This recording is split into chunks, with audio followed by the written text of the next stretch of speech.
హైదరాబాద్ పాత బస్తీలో cordon search నిర్వహించారు సౌత్ జోన్ పోలీసులు. సౌత్ జోన్ డీసీపీ సత్యనారాయణ ఆధ్వర్యంలో చేపట్టిన తనిఖీల్లో అయూబ్ గ్యాంగ్ కు చెందిన 3 సభ్యులతో పాటు 16 మంది రౌడీ షీటర్లను అరెస్ట్ చేశారు పోలీసులు. 3 కత్తులు, జార్ఖండ్ కు చెందిన 3 అనుమానితులను అదుపులోకి తీసుకున్నారు.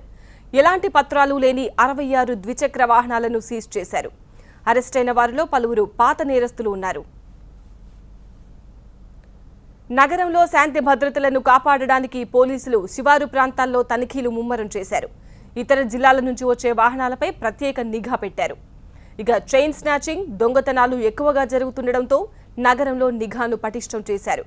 పలు ప్రాంతాల్లో తనిఖీలు చేస్తూ అనుమానితులను అదుపులోకి తీసుకుంటున్నారు.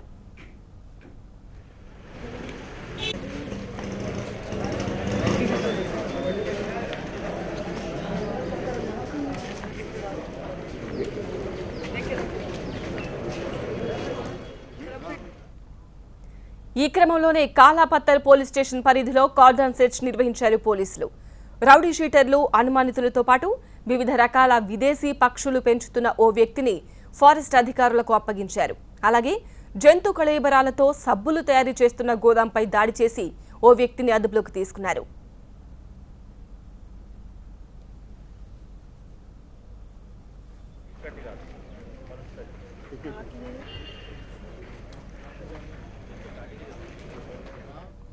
హైదరాబాద్ పాత బస్తీలో కార్డన్ సెర్చ్ నిర్వహించారు సౌత్ జోన్ పోలీసులు.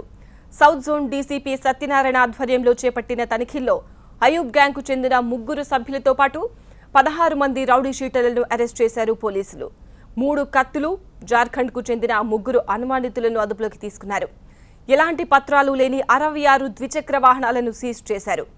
అరెస్టైన వారిలో పలువురు పాత నేరస్తులు ఉన్నారు. నగరంలో శాంతి భద్రతలను కాపాడడానికి పోలీసులు శివారు ప్రాంతాల్లో తనిఖీలు ముమ్మరం చేశారు. ఇతర జిల్లాల నుంచి వచ్చే వాహనాలపై ప్రత్యేక నిఘా పెట్టారు. ఇక చైన్ స్నాచింగ్, దొంగతనాలు ఎక్కువగా జరుగుతుండటంతో నగరంలో నిఘాను పటిష్టం చేశారు. పలు ప్రాంతాల్లో తనిఖీలు చేస్తూ అనుమానితులను అదుపులోకి తీసుకుంటున్నారు. ఈ క్రమంలోనే కాలాపత్తర్ పోలీస్ స్టేషన్ పరిధిలో కార్డన్ సెర్చ్ నిర్వహించారు పోలీసులు. రౌడీ షీటర్లు, అనుమానితులతో పాటు వివిధ రకాల విదేశీ పక్షులు పెంచుతున్న ఓ వ్యక్తిని ఫారెస్ట్ అధికారులకు అప్పగించారు. అలాగే జంతు కళేబరాలతో సబ్బులు తయారు చేస్తున్న గోదాంపై దాడి చేసి ఓ వ్యక్తిని అదుపులోకి తీసుకున్నారు.